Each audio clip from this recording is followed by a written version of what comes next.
यदि आप कृपा सिंधु की कृपा का परिचय नहीं जान पाएंगे तो आप दुखी हो जाएंगे और आपको लगेगा ऐसा क्यों होता है। मैं तो उनको अपना सर्वस्व मानती हूं और वो हमारे प्रति ऐसा व्यवहार क्यों भेज रहे हैं। मैं उनकी दासी हूं, हर समय उनको ही रिझाने की चेष्टा करती हूं। तो ये बाहर से हमें क्यों ऐसे फंसा दिया जाता है प्रतिकूलता में कि उनका चिंतन छूटता है, उनका सेवा भाव छूटता है। ऐसा क्यों भेजते हैं? क्या वो इतने कठोर हैं? हमारे प्रभु क्या इतने कठोर हैं कि अपने शरणागत को, अपने बच्चे को, अपनी दासी को वो प्रतिकूलता देंगे? आप विचार कीजिए। कोई भी वात्सल्यमयी जननी क्या अपने पुत्र के प्रतिकूल विधान करती है क्या? पर पुत्र मानता है कि ये हमें जबरदस्ती स्नान गृह में ले जा रही है, स्नान कराएगी, इससे अच्छा मैं खेलता रहता। पुत्र को लगता है कि जननी बहुत कठोर व्यवहार करने वाली है, लेकिन उसके एक एक विधान में वात्सल्य उमड़ रहा है, कृपा उमड़ रही है, दुलार भरा हुआ है। एक वात्सल्य समुद्र प्रभु के बिंदु से अनंत माताओं का वात्सल्य है। ऐसे मेरे श्यामा श्याम वात्सल्य सिंधु क्या कभी मुझ दासी के प्रतिकूल विधान करेंगे? विचार कीजिए, क्यों करेंगे? वो हमें क्या दुख देना चाहेंगे? अरे साधारण सिद्धांत शरणागति का है लोक में कि कोई किसी के पैर पकड़ लेता है तो यही सोचता है अब इसको किसी भी तरह कष्ट ना होने पाए। महाराज धर्मात्मा शिवी ने एक कबूतर की शरणागति की रक्षा करने के लिए वो शरण में आया, उस शरणागति धर्म का निर्वाह करने के लिए अपने शरीर का मांस दे दिया।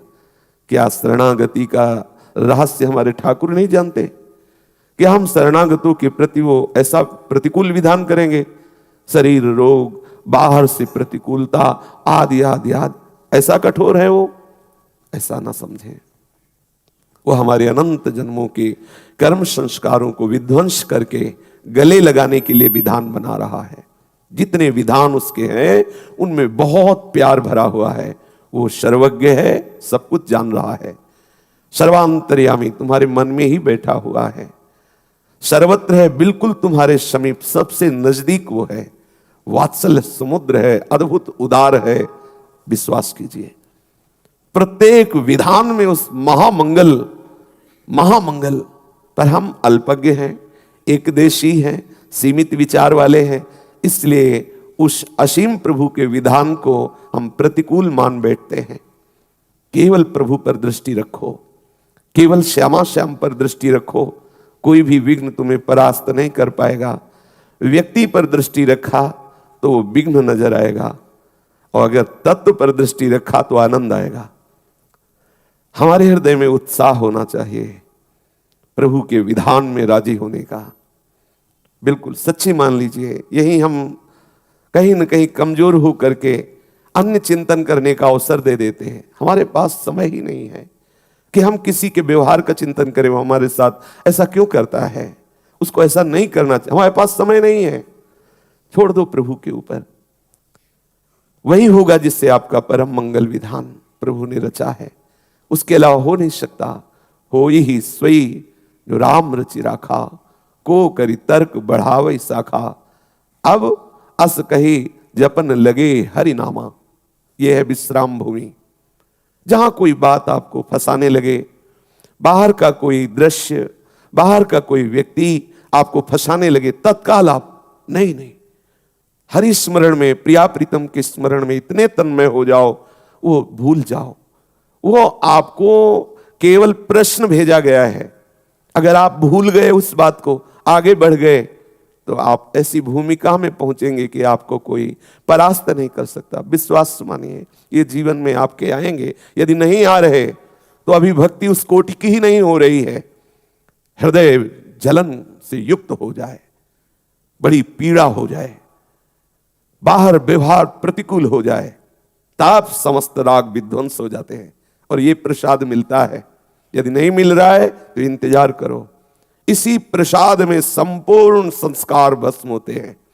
अंदर से आग लग गई है, अब हमारे हृदय में ये आग केवल प्रिया प्रीतम के मिलन से ही, दूसरे किसी उपाय से नहीं। और बाहर जिधर देखो उधर छल कपट, नाना प्रकार के द्वंद्व, नाना प्रकार का दुराव, इसलिए बाहर कहीं भी फंसना नहीं। पाए जान जगत में सब जन कपटी कुटिल कलयुगी टंच, सबसे उदासीन होना पड़ेगा। कृपा को जब आप आश्रित होकर के पहचानेंगे तो हर विघ्न आपको उत्तम भूमिका में विराजमान करने के लिए भेजा गया है। बिना इस विघ्न के आप ऊपर चढ़ ही नहीं सकते। सच्ची मानिए, भेजा जाएगा। यदि नहीं है आपकी भक्ति में अभी कोई विक्षेप, कोई विघ्न, तो अभी भक्ति रंग नहीं ला रही। जिस दिन आपकी भक्ति में रंग आना प्रारंभ होगा, उस दिन ऐसे प्रश्न सामने उपस्थित होने लगेंगे, आंतरिक और बाह्य, जो आपको लगेगा अगर ये विघ्न ना होता, ऐसी वृत्ति ना होती तो हमें बहुत आनंद होता। लेकिन आप चूकिएगा नहीं, वो आपको भूमिका से ऊपर उठाने के लिए आया है। उसे ऐसा ना मान लें कि ऐसी परिस्थिति बदल जाए तो अच्छा होता, ऐसी मांग ना करें। जोई जोई प्यारो करे सोई मोहि भावे। प्यारे, तुम जैसी भी परिस्थिति में मुझे रखोगे, आपके कृपा बल से मैं आपका विस्मरण नहीं होने दूंगा। मैं आपकी रसरीति से एक पल भी विलग नहीं होऊंगा, आपके कृपा बल से। फिर आप देखिएगा कि आपको ऐसी रसमयी स्थिति प्राप्त हो जाएगी कि हर विघ्न आपके लिए आनंदवर्धक होगा। हृदय शीतल होता चला जाएगा। हृदय में एक ऐसी विशाल महानता उनकी कृपा से उतरेगी कि कोई भी आपको विक्षेप नहीं डाल सकेगा। हम शास्त्र का आश्रय, साधन का आश्रय, संतों का आश्रय इसीलिए लेते हैं कि हमारी संपूर्ण चित्तवृत्ति श्यामा श्याम के चरणों में तन्मय हो जाए। हमारा लक्ष्य श्यामा श्याम। जब तन्मय हो जाओगे तब आपको पता चलेगा सब श्यामा श्याम ही हैं।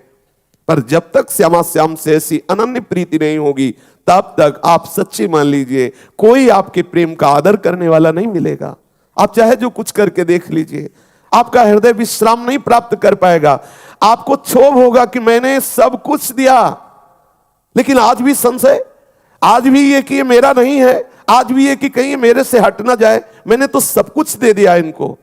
ये आपके अंदर क्षोभ होगा और ये क्षोभ आपको भगवत चिंतन नहीं करने देगा। फिर आप निराश होने लगेंगे। ये सूक्ष्म विषय अंतःकरण का है, हृदय का है।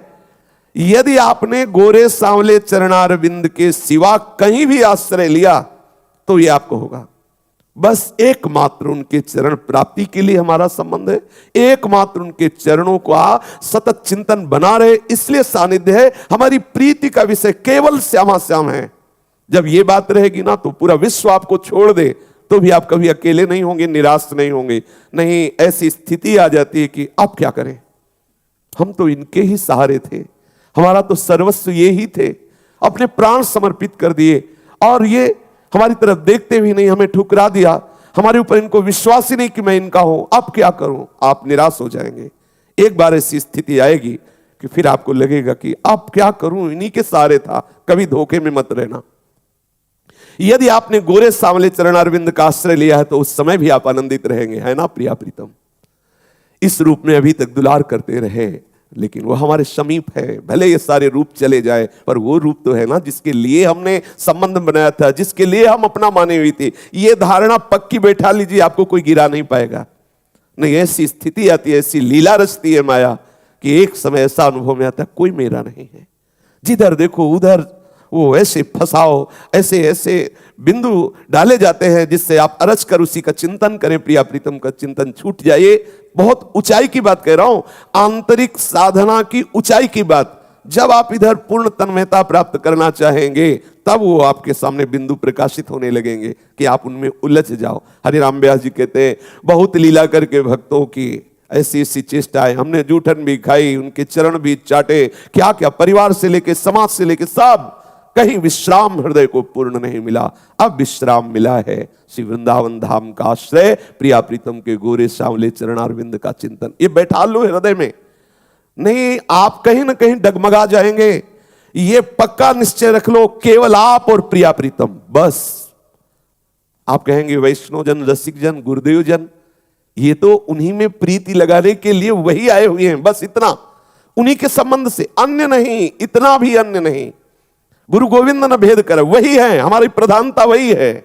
वही गोरे सांवले चरणारविंद का परिचय देने के लिए गोरे सांवले चरणारविंद एक रूप धारण करके गुरु रूप से, इष्ट रूप से वही है, दूसरे नहीं है, बस अलग नहीं, इतना भी अलग नहीं, इतना भी। अगर इतना भी रहेगा तो एक समय आएगा, आप इस देख लेना, अनुभव कर लेना, आप हताश और निराश हो जाएंगे और आपको लगेगा अब क्या करें, ये प्रश्न अब क्या करें, अब हमारा जीवन कैसे आगे बढ़े, क्योंकि हम जिनके सहारे थे उनको ही विश्वास नहीं कि मैं उनका हूं और ठुकरा दिया गया, आप क्या करें। ऐसी परिस्थिति आपके जीवन में आ सकती है, लेकिन आपको इतने बलवान होना है, श्यामा श्याम श्यामा श्याम, विजय ही विजय है, प्यार ही प्यार मिलेगा, अपार प्यार मिलेगा, पर यह निष्ठा आपको धारण करनी पड़ेगी, अन्य नहीं। एकमात्र प्रिया प्रीतम, एकमात्र।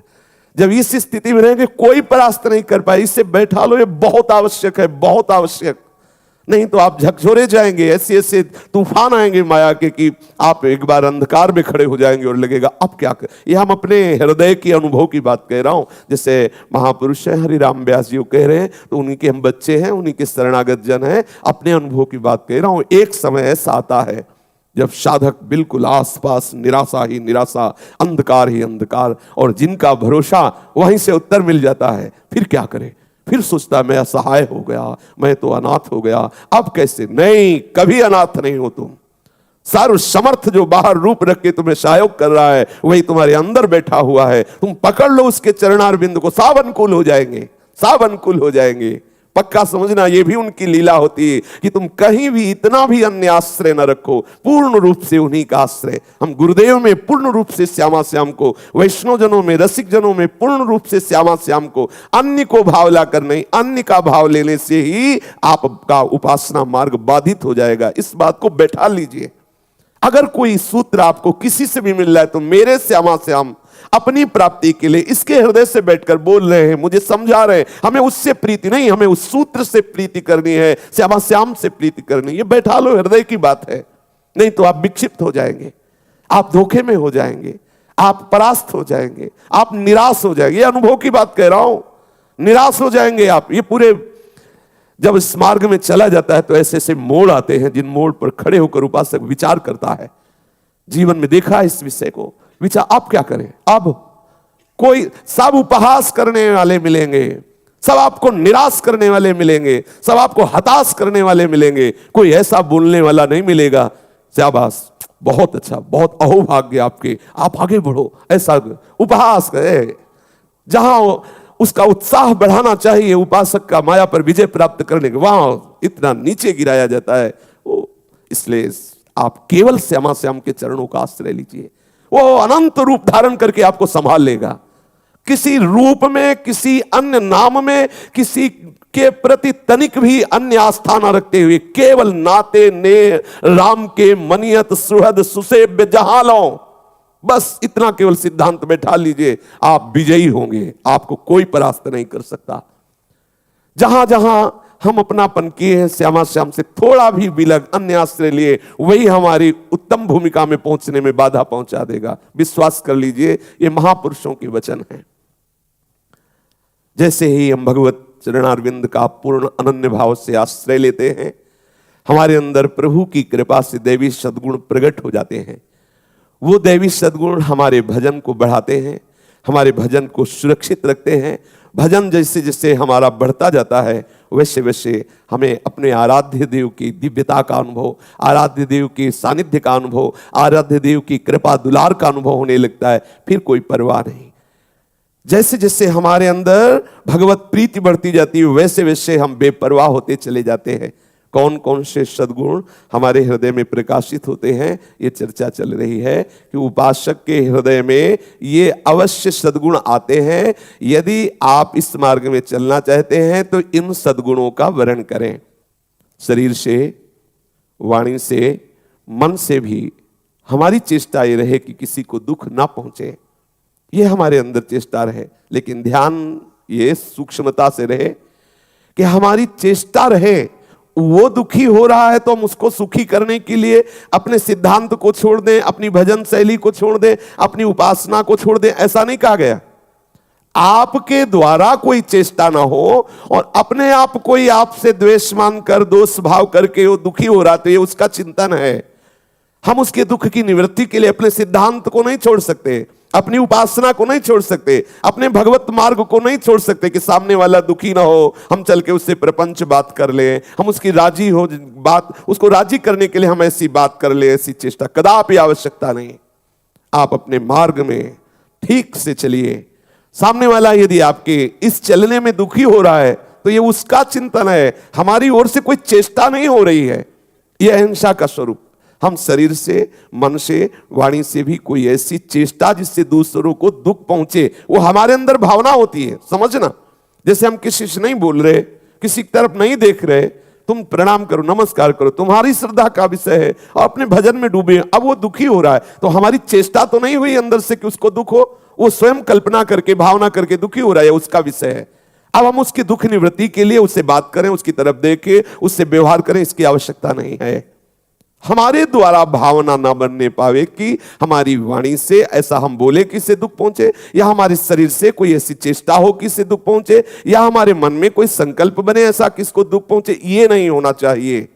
सामने वाला कल्पना करके, भावना करके यदि दुखी हो रहा है, उसका ज्ञान है, ये उसकी चिंतन की वृत्ति है। हम उसके चिंतन की वृत्ति को दूर करने के लिए अपने सतमार्ग के सिद्धांतों का त्याग नहीं कर सकते। ऐसी भावना से चले। सत्यम, अपने स्वार्थ बुद्धि से जो बात को बना के बोला जाता है, यह उपासक के लिए ठीक नहीं है। सत्य बोले, जो हमारे हृदय में वही हमारी वाणी में है, हमारे आचरण में वही है। सत्य का स्वरूप है मन वचन कर्म में, तीनों में सत्य होना चाहिए। हमारे जो आचरण हो रहे हैं शास्त्र प्रमाणित हैं, हमारी जो वाणी है वो महापुरुषों की, संतों की और भगवत अनुराग से भरी हुई है। हमारी एक एक वृत्ति वो जब सत्य स्वरूप प्रभु में लगती तो वास्तविक वो सत्य स्वरूप हो जाता है। व्यवहार में जैसा आप सत्य समझ रहे हैं, सत्य देख रहे हैं, जैसा आप सत्य पढ़े हैं, जैसा आप सत्य सुने हैं, आवश्यकता पड़ने पर वैसा ही बोल दे। उसमें मिलावट ना करें, उसमें छल भरे वचनों की रचना ना करें। सत्य, वास्तविक सत्य तो प्रभु ही है और प्रभु के नाम गुण रूप लीलाधाम यही परम सत्य है। इन्हीं की चर्चा करना, इन्हीं का चिंतन करना सत्य है। वस्तुतः संपूर्ण जगत के जितने व्यवहार हैं, जितनी ये लीलाएं हैं, ये सब त्रिगुण माया द्वारा भ्रमात्मक है, यह सत्य है। उमा कहो मैं अनुभव अपना, सत हरि भजन जगत सब सपना। सत्य का परिचय है प्रभु के नाम रूप लीलाधाम का ही चिंतन, मनन, कथन, कीर्तन, ऐसा यही परम सत्य है। पर व्यवहार में सत्य जो आपके हृदय में जैसा आ रहा है, जैसा आपने शास्त्रों में पढ़ा है, जैसा आपने देखा है, जैसा आपने सुना है, उसमें मिलावट ना करके, छल कपट ना करके, हितकर मृदु, दूसरे का मंगल करने वाले ऐसे वचन, ऐसा व्यवहार, ऐसा चिंतन, उसे सत्य कहते हैं। त्यागः, संसार से विमुख हो जाना ही त्यागः है। संसार का शब्द आते ही हमारी दृष्टि बाहर हो जाती है।